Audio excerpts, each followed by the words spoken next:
Bonsoir Émilie. Comment les pensionnaires du jardin animalier vivent cette canicule? Écoutez, ils le vivent plutôt pas mal. Contrairement à nous, c'est un peu plus difficile pour nous. Mais sinon, ils vivent bien. On fait tout pour qu'ils le vivent bien de toute façon. Donc voilà. Justement, quelles sont vos solutions pour qu'ils supportent ces fortes chaleurs? On a vu des parcs animaliers distribuer des glaces à l'eau. Exactement, ça on le fait pour nos singes.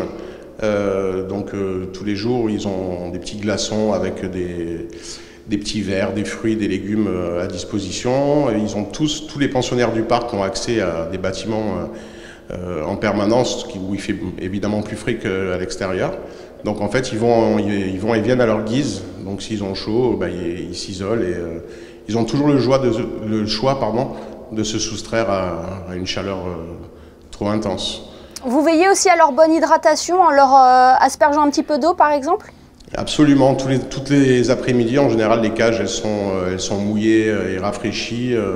On mouille aussi les animaux, les cochons qui adorent ça, être mouillés, les perroquets qui prennent leur douche régulièrement, l'hippopotame qui a son bassin, enfin tous les animaux qui ont des bassins, l'eau est changée régulièrement, elle est fraîche et ils peuvent s'hydrater et se rafraîchir à leur guise. Est-ce que vous avez réaménagé certains enclos ou déménagé des espèces pour qu'ils supportent mieux la chaleur?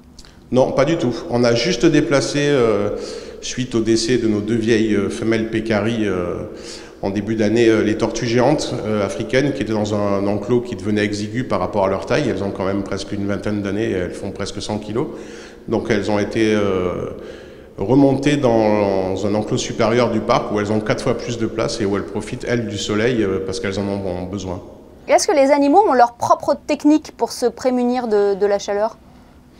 Déjà, ils ont des poils pour beaucoup, contrairement à ce qu'on peut croire. En fait, ça les aide à thermoréguler leur température, donc ils transpirent beaucoup moins que nous.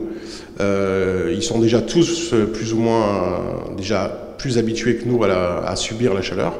Et après, ils se mettent à l'ombre, tout simplement, quand il fait trop chaud. On s'aperçoit qu'au final, ils craignent pas plus que ça la chaleur. Contrairement aux humains qui, eux, en souffrent malheureusement. Un petit peu plus. Rappelez-nous, Laurent, combien d'espèces résident au jardin animalier qui fêtera d'ailleurs ses 70 ans bientôt? Oui, exactement. En 2024, on fêtera les 70 ans du parc. Actuellement, on a à peu près 70 espèces pour à peu près 400 animaux.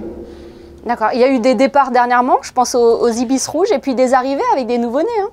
Oui, alors les derniers, donc les 8 ibis rouges qui sont nés l'année dernière sont partis, donc 4 au Maroc, dans un grand parc et une volière qui fait presque 1 hectare, et 4 sont partis la semaine dernière dans le Béarn, au Zoo Exotic Park, qui les présente dans des conditions tout à fait exemplaires, dans une volière magnifique. Côté naissance, on a encore des ibis qui sont au nid, donc on ne sait pas exactement combien il y en a, mais on a 4 couples qui nichent. On a eu plusieurs espèces de canards qui ont reproduit et surtout on a eu un petit flamant rose cette année, donc fait assez unique parce qu'on a un groupe qui est très jeune, qui a entre 4 et 6 ans et il n'y a que 12 individus. En général, pour avoir de la reproduction sur les flamants roses, il faut des grandes colonies. En fait, ces animaux qui sont très grégaires et qui ont besoin de se sentir en sécurité en grand groupe pour reproduire. Et on a eu la joie d'avoir un petit cette année, donc on est assez content et assez fiers. C'est ça la vocation du jardin animalier Laurent Peyronel. C'est un véritable lieu de vie pour les animaux. C'était le souhait du prince Régnier lorsqu'il a créé cet espace au pied du rocher. Absolument. C'est surtout à l'origine, on veut que nos pensionnaires, quels qu'ils soient, de la mygale à l'hippopotame, soient dans des conditions de confort le plus exemplaires possible. Alors certes, on n'a pas beaucoup de place dans la mesure où nous avons qu'1 hectare. Donc on prend des espèces, on accueille des espèces de petite taille qu'on loge dans des grands volumes, donc hormis l'hippopotame qui est là depuis maintenant une quarantaine d'années et qui va finir sa vie ici parce que c'est compliqué de placer un hippopotame. Toutes les espèces sont placées dans des conditions de vie qu'on essaye de faire en sorte qu'elles soient le plus optimum possible. Très bien, merci beaucoup Laurent Peyronel d'avoir été avec nous ce soir pour évoquer ensemble comment les animaux supportent cette chaleur et puis longue vie au jardin animalier. Exactement. Je vous remercie Émilie, bonne soirée à tous.